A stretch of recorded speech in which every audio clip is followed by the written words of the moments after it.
Morning to everyone, আশা করছি তোমরা সবাই ভালো আছো। আমিও কিন্তু খুব ভালো আছি। সকাল সকাল ওয়েটটা চেক করে এখন আমি আমার ওয়ার্ম ওয়াটার দিয়ে যে নুস্খাটা খাই তোমাদেরকে বলেছি ওয়েট লসের জন্য, সেটাই খাচ্ছিলাম। তারপরে রেডি হয়ে নিচ্ছি। আজকে আমি এই জামদানিটা পরেছি, কেমন লাগছে আমাকে কমেন্ট সেকশনে অবশ্যই জানিও।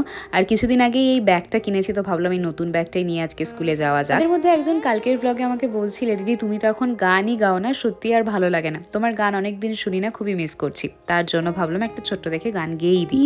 মোহ मोह के धागे तेरी उंगलियों से जा उलझे, ये टोह टोह ना लागे किस तरह दिल हाय सुलझे। এই আমি যদি তোমাদের থেকে একটা ছোট্ট উপহার চাই, তোমরা দেবে? 15 তারিখ তো আমার বার্থডে, তোমরা যদি একটা রিটার্ন গিফট দাও আমার খুব ভালো লাগবে। ইনস্টাগ্রামে আমি চেয়েছিলাম আমার যাতে 50K হয়ে যায় আমার বার্থডের আগে, বার জানি না আদেও হবে কিনা। তোমরা যদি সাপোর্ট করো তাহলেই এক হবে। এখন 47.4K হয়েছে, আশা করছি তোমরা সাপোর্ট করবে।